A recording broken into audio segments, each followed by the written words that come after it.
Bonjour Vincent Michaud pour la suite des capsules. Cette fois-ci, on travaille avec le rapport des similitudes. Rapport des similitudes qu'on va faire référence à K, K2, K3 comme étant les trois rapports. K étant le rapport des côtés, K2 étant le rapport des aires et K3 concernant le rapport des volumes. Alors pour cette première partie, on va tourner la page tout de suite. On va d'abord parler de ce que c'est qu'un rapport. Un rapport en mathématiques, c'est une comparaison de deux quantités qui parlent de la même chose, de même nature, de même unité. Donc, le rapport peut être exprimé sous deux formes. On peut avoir la forme fractionnaire ou on peut avoir la forme avec les deux petits points ici ou la forme avec une fraction. Donc, un ou l'autre exprime la même chose. Premier exemple qu'on va faire ensemble, juste pour s'habituer avec le concept de rapport. Donc, quelle est la quantité de millilitres de peinture rouge nécessaire si tu as 8 millilitres de peinture jaune? Alors, dans le problème qui nous concerne ici, on dit que 4 pour 5, c'est ce qui est marqué ici, 4 pour 5 ou 4 sur 5. Donc, le premier chiffre fait référence à la couleur jaune. Alors, ça veut dire 4 portions ou 4 parties de jaune pour 5 parties de rouge. Ça peut être des litres, des millilitres, mais j'ai pris le mot partie pour exprimer l'ensemble des mesures possibles. Alors, si je veux savoir, moi, si j'utilise 8 millilitres de jaune, quelle est la quantité de rouge que je vais devoir utiliser? C'est en faisant un produit croisé qu'on va trouver notre réponse. Alors, d'abord, dans un produit croisé, on a deux fractions. À gauche, je vais mettre 4 cinquièmes qui est ma fraction référence du problème. Et à droite, on va mettre le chiffre 8. Le chiffre 8 millilitres, on doit l'insérer à une seule place. Alors, est-ce que c'est en haut, est-ce que c'est en bas dans la fraction? Est-ce que c'est en haut ici ou est-ce que c'est en bas? On va voir d'abord le jaune où il est dans le rapport. Le jaune, dans le rapport, il est situé sur la ligne du haut. Donc, le chiffre 8 va être placé sur la ligne du haut lui aussi. Et là, je fais mon produit croisé. 5 fois 8 divisé par 4. Et ça me donne ma réponse qui va être 10. Alors, le chiffre que je cherchais, c'est 10. 10 millilitres de rouge pour 8 millilitres de jaune. Et je respecterai à ce moment-là le rapport donné pour former la couleur orange telle que c'était stipulé dans le début du problème. Et voilà, c'était la mini-capsule sur les rapports. Prochaine partie qu'on va faire ensemble, ça va être pour travailler les figures semblables. On peut le faire tout de suite. Alors, les figures semblables. Les figures semblables, ici, mon exemple n'est pas très bon parce que j'ai fait les figures à la main et non pas en utilisant un outil informatique. Là. Donc, je vous dirais de peut-être éliminer la dernière, là, ne pas regarder la dernière, la barrée. Et on va parler de ce que c'est que deux figures semblables. Semblable ne veut pas dire pareil. Ça veut dire qu'elles se ressemblent. C'est pas du tout la même chose. Donc, dans des figures semblables, on a deux conditions pour avoir des figures semblables. D'abord, leurs angles homologues sont congrus. Congrus voulant dire égal. Ça ici veut dire égal. Alors, que veut dire le mot homologue?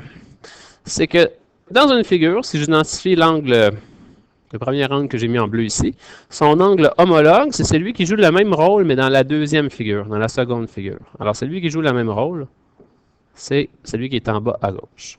Même chose pour l'angle qui est en haut ici, que je mets deux petites barres dessus. Quel est son angle homologue? Donc, l'angle qui joue le même rôle dans l'autre figure, c'est celui-là, et ainsi de suite. Alors, l'angle homologues sont égaux. Ça veut dire que ces deux angles-ci sont égaux. Ces deux angles-là sont égaux. Même si la figure a été grossie ou rapetissée, les angles, eux, ne changent pas. D'ailleurs, la meilleure façon de le comprendre, c'est un carré. Si je fais un petit carré, ici, je double mon carré. L'angle de 90 degrés va toujours demeurer 90 degrés. Les côtés grossissent, mais pas les angles.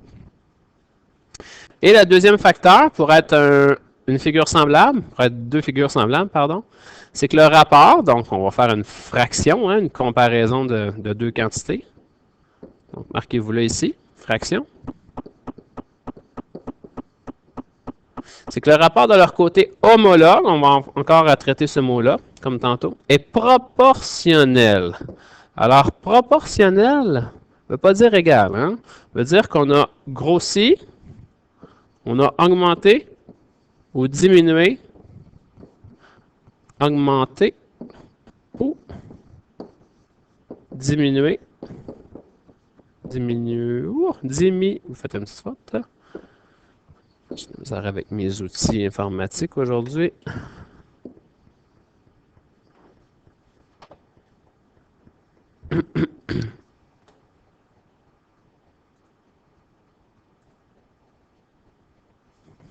Ou diminué par un même nombre. Un même nombre. Alors, on reprend ça. Le rapport de leur côté homologue est proportionnel. Qu'est-ce que ça veut dire que cette phrase? Donc, je vous l'exprime ici en haut. Je vais utiliser... encore une fois, désolé, j'ai des petits problèmes informatiques. Donc, les côtés homologues. Alors, quand on parle des côtés homologues ici, il est bien question du côté qui joue le même rôle d'une figure à l'autre. Alors, si j'identifie un premier côté dans ma première figure, exemple le côté du bas, le côté homologue à celui-ci sera dans l'autre figure à la même place. Si je prenais le deuxième côté qui est ici, alors son côté homologue sera celui qui joue le même rôle, donc qui est placé à la même place dans la figure. OK? Alors, mes côtés homologues, on dit qu'ils sont proportionnels. Ça veut dire que si j'ai grossi, exemple, on va mettre un chiffre. Si c'était 2 cm ma mesure ici, et que la mesure ici serait de 6 cm, on comprendra que j'ai multiplié par 3. Hein? J'ai grossi mon côté 3 fois. Alors à ce moment-là, peu importe quelle est la valeur du chiffre ici, alors si c'est 2 ici, lorsque je vais le faire grossir pour obtenir mon prochain côté, si mes figures sont semblables, il va grossir lui aussi par 3. Alors j'obtiendrai mon 6 qui est ici. Petite différence maintenant pour terminer avec ça. Les figures isométriques. Isométrique veut dire identique. Alors, c'est du copier-coller. Je n'ai pas grossi, je n'ai pas rapetissé mon image, ma figure. C'est vraiment un copier-coller. Alors, on parle d'un triangle de la même grandeur, qui a les mêmes angles. Identique, en fait. Tout est identique d'un triangle. C'est un copier-coller. Je vous remercie beaucoup. Bonne journée.